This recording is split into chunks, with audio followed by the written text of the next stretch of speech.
The Australian Shepherd had been guarding the same patch of carpet for 2 days. The carpet was directly above the basement furnace. For 3 days they had been planning how to rehome the treeing walker. For 3 days the treeing walker had been keeping their child alive. Estelle Yardley had been a clinical social worker for 12 years.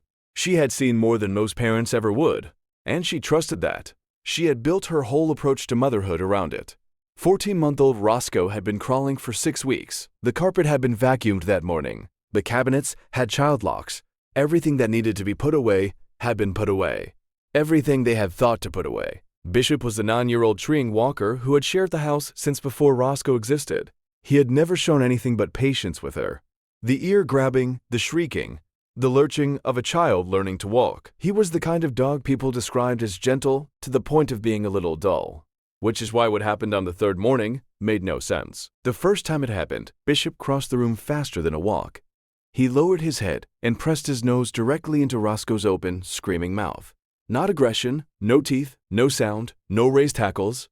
Just his nose inches from the child's face, inhaling. Roscoe started crying. Bishop didn't back away. He leaned closer. Estelle watched from the counter, coffee in her hand, and felt the first thread of unease. Bishop, go lie down. He lifted his eyes to her and stayed exactly where he was. Roscoe cried harder. Bishop pressed his nose toward the baby's mouth, slow and deliberate, and held it there for 2 full seconds. Estelle set down her coffee.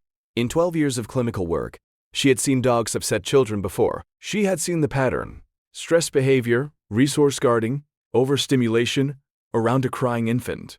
She had seen families dismiss warning signs until it was too late. She knew what this looked like. The size differential alone, 70 pounds to 14 and change, made her stomach tighten in a way she recognized as professional instinct. She crossed the kitchen and put herself between them. Bishop moved around her. He wasn't growling. He wasn't stiff. But he would not leave Roscoe alone. Everett came from the back room and watched for 30 seconds. Should we put him out back? Estelle was already nodding. Just for a few hours. Until she's calmer. Her mother-in-law, who had come to help that week, said it from the hallway without being asked. You're right. You can't take that risk with a baby. They had all reached the same conclusion. That felt, at the time, like confirmation. The back door clicked shut. Roscoe stopped crying almost immediately, which felt like proof. Estelle picked her up and held her, and felt the quiet of a problem solved. Roscoe fell asleep against her shoulder, and Estelle put her down in the nursery. She went to fold laundry in the next room, the monitor on the counter beside her. Bishop was scratching at the back door within 10 minutes. Not barking, scratching. A continuous, focused, rhythmic scraping that didn't stop. If you've ever lived with a dog who seemed to know more than they should, subscribe. There are more stories coming. Everett let him in. He went directly to the kitchen entrance, positioned himself at the threshold, and would not move. Estelle came to stand beside Everett. She looked at Bishop standing over the sleeping baby. She looked at how still he was, how focused. In 12 years, she had learned one thing above all else about children in trouble: the silence that follows distress is not always peace. She went to Roscoe. The color in her face was wrong. Not dramatically, not the gray she knew to fear, but off. A faint pallor around the lips. Hands slightly cool. Breathing even but shallow. Estelle picked her up, and the limpness was too much. Just slightly too much. And she was already reaching for her phone before she finished forming the thought. The button battery was the size of a dime, with a small bite mark on its rim. The pediatric ENT, Dr. Rosalind Marlowe, told them they had less than 2 hours before tissue damage would have become irreversible. The endoscopic removal took 14 minutes. Button batteries cause electrochemical burns to the esophagus within an hour of ingestion, Dr. Marlowe said. 14 years of removing them had not made her any calmer about them. The fatality window after symptoms begin is short. Your dog brought the battery to you. We have never had a case where the animal identified the ingestion before the symptoms. Your Bishop did. If your dog has ever changed its behavior right before something happened, the comments are where these stories live. Share yours. The mother sat with that for a long time, the face pressed to Roscoe's mouth each morning. Not aggression, breath detection. The refusal to leave after every correction, not defiance, an alarm that couldn't turn itself off. The scratch at the back door, not impatience, the sound of him trying to get back to his post. The vigil at the threshold, perfectly still over the sleeping child. Not dominance, medical surveillance. He had been reading what she couldn't see since the moment Roscoe woke up. He had been right for hours. He had been right for days. The only thing he had not been able to do was tell her in a language she would have understood the first time. If this story moved you, tell someone. And subscribe so the next one finds you. They drove home in the dark. Roscoe was stable, drowsy, wrapped in a hospital blanket. Everett carried her inside. Estelle opened the back door. Bishop came in without drama. He walked to where Everett had set Roscoe down and lay close beside her, the full length of his body against her side. He did not perform relief. He did not announce his return. He went back to the post he had been pulled away from. He put his chin on his paws. He watched. There is one more story coming this week. It happened in a house with no monitors, no alarms, and only one animal paying attention. Estelle sat on the floor across from them. She didn't reach for her phone. She didn't move to the kitchen. She watched the slow rise and fall of her daughter's chest and the dog's chin resting level on the floorboards, his eyes still open, still watching the way they had been watching all day. She thought about that for a long time afterward. The dog had been doing the job the entire time. He had been doing it for hours before she was awake. He had been doing it for the 4 days the child had been sick. He had been doing it the way every animal in every house has been doing it, for as long as there have been animals in houses, which is to say, longer than the family had been alive, longer than the breed had been recognized, longer than the country the house stood in had been on a map. The dog did not know it was extraordinary. The dog knew it was Tuesday. The husband sat on the floor across from them. He did not speak for a long while. When he finally said something, it was not about the dog, and it was not about the doctor. It was about himself. He said he was sorry. He said it once. He did not explain.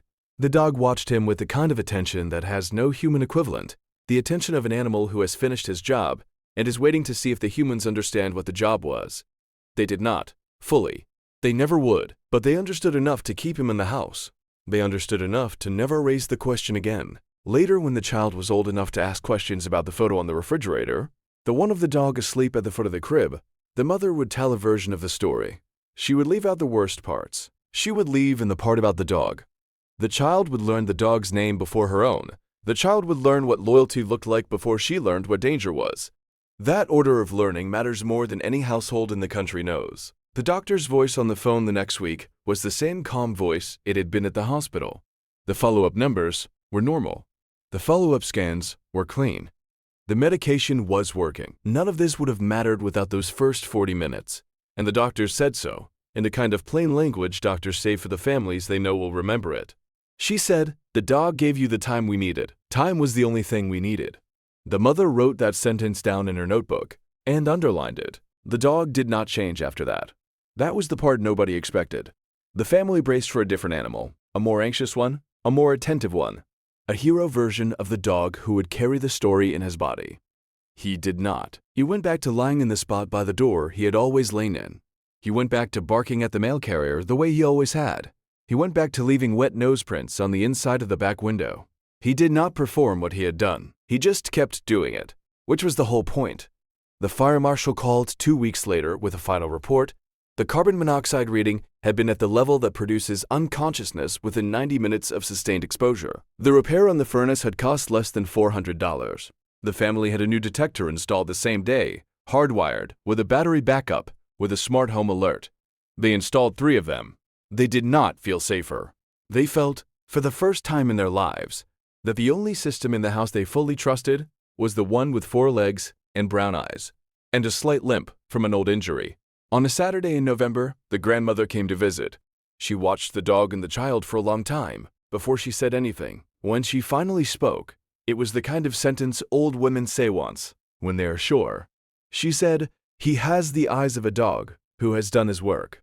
She did not explain. She did not need to. The mother nodded, and the dog who was lying on the rug between them exhaled the slow exhale of an animal whose job is being witnessed by a human who finally understands what the job is. On a Saturday in November, the grandmother came to visit. She watched the dog and the child for a long time before she said anything. When she finally spoke, it was the kind of sentence old women say once, when they are sure. She said, "He has the eyes of a dog who has done his work." She did not explain. She did not need to. The mother nodded, and the dog, who was lying on the rug between them, exhaled the slow exhale of an animal whose job is being witnessed by a human who finally understands what the job is. On a Saturday in November, the grandmother came to visit. She watched the dog and the child for a long time before she said anything. When she finally spoke, it was the kind of sentence old women say once, when they are sure.